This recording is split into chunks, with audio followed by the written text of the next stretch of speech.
Reverend Mesa, Reverend Rock. I'm grateful for your generous invitation to state my views. While the so-called religious issue is necessarily and properly the chief topic here tonight, I want to emphasize from the outset that I believe that we have far more critical issues in the 1960 campaign. The spread of communist influence until it now festers only 90 miles from the coast of Florida. The humiliating treatment of our president and vice president by those who no longer respect our power. The hungry children I saw in West Virginia. The old people who cannot pay their doctor's bills. The families forced to give up their farms. An America with too many slums, with too few schools, and too late to the moon and outer space. These are the real issues which should decide this campaign. And they are not religious issues. For war and hunger and ignorance and despair, no religious barrier. But because I am a Catholic, and no Catholic has ever been elected president, the real issues in this campaign have been obscured, perhaps deliberately, in some quarters less responsible than this.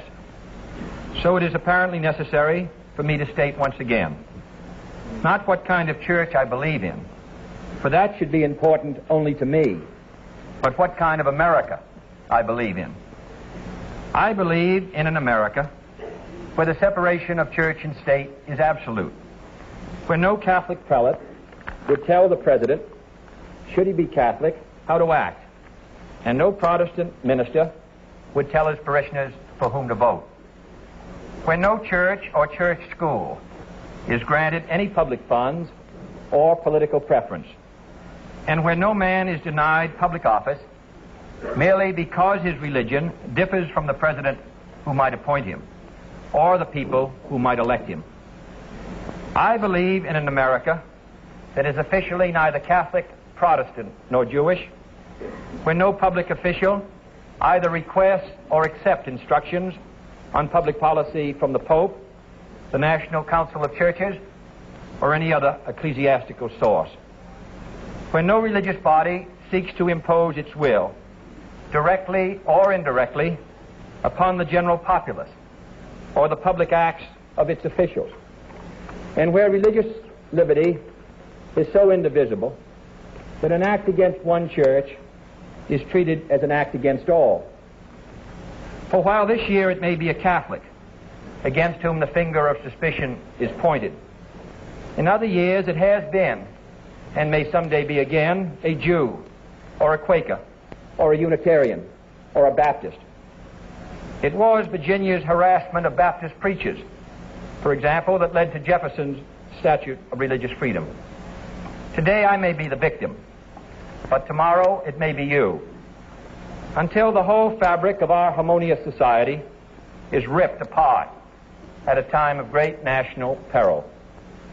Finally, I believe in an America where religious intolerance will someday end, where all men and all churches are treated as equals, where every man has the same right to attend or not to attend the church of his choice, where there is no Catholic vote, no anti-Catholic vote, no block voting of any kind, and where Catholics, Protestants, and Jews, at both the lay and the pastoral levels, will refrain from those attitudes of disdain and division which have so often marred their works in the past, and promote instead the American ideal of brotherhood.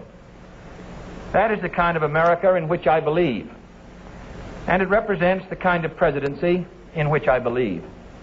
A great office that must be neither humbled by making it the instrument of any religious group, nor tarnished by arbitrarily withholding its occupancy from the members of any one religious group.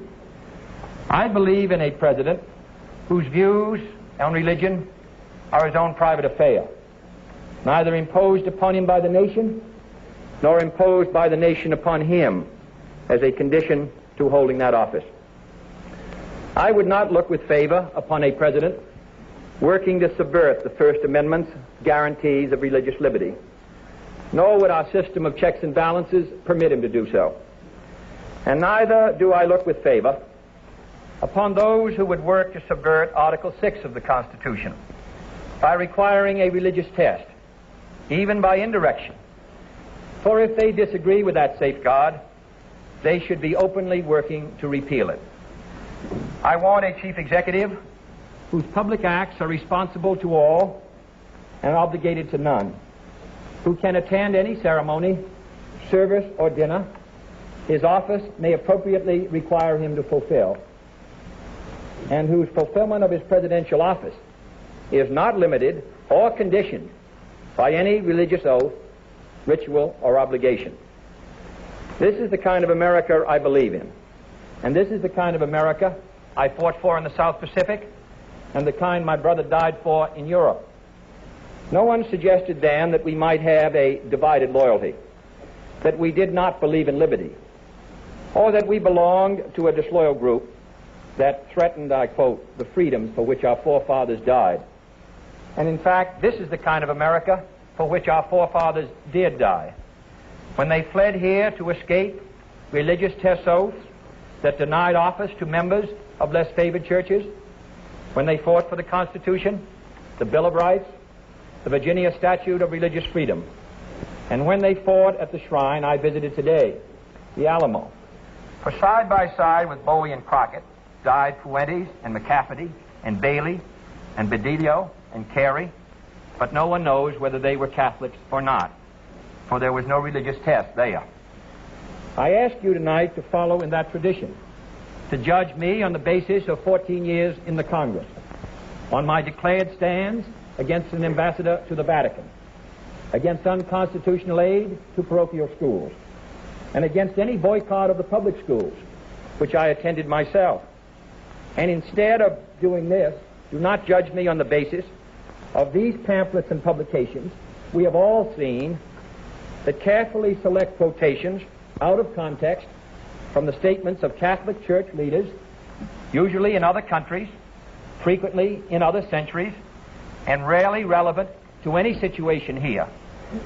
But let me say, with respect to other countries, that I am wholly opposed to the state being used by any religious group, Catholic or Protestant, to compel, prohibit, or prosecute the free exercise of any other religion. And that goes for any persecution at any time by anyone in any country. And I hope that you and I condemn with equal fervor those nations which deny their presidency to Protestants and those which deny it to Catholics. And rather than cite the misdeeds of those who differ, I would also cite the record of the Catholic Church in such nations as France and Ireland, and the independence of such statesmen as de Gaulle and Adenauer. But let me stress again that these are my views. For contrary to common newspaper usage, I am not the Catholic candidate for president. I am the Democratic Party's candidate for president, who happens also to be a Catholic. I do not speak for my church on public matters, and the church does not speak for me. Whatever issue may come before me as president, if I should be elected, on birth control, divorce, censorship, gambling, or any other subject, I will make my decision in accordance with these views, in accordance with what my conscience tells me to be in the national interest, and without regard to outside religious pressure or dictates. And no power or threat of punishment could cause me to decide otherwise. But if the time should ever come, and I do not concede any conflict to be remotely possible, when my office would require me to either violate my conscience or violate the national interest, then I would resign the office, and I hope any other conscientious public servant would do likewise. But I do not intend to apologize for these views to my critics of either Catholic or Protestant faith, nor do I intend to disavow either my views or my church in order to win this election. If I should lose on the real issues, I shall return to my seat in the Senate, satisfied that I tried my best and was fairly judged. But if this election is decided on the basis that 40 million Americans lost their chance of being president on the day they were baptized, then it is the whole nation that will be the loser in the eyes of Catholics and non-Catholics around the world, in the eyes of history, and in the eyes of our own people. But if, on the other hand, I should win this election, then I shall devote every effort of mind and spirit to fulfilling the oath of the presidency, practically identical, I might add, with the oath I have taken for 14 years in the Congress. For without reservation, I can, and I quote, solemnly swear that I will faithfully execute the office of President of the United States and will, to the best of my ability, preserve, protect, and defend the Constitution, so help me God.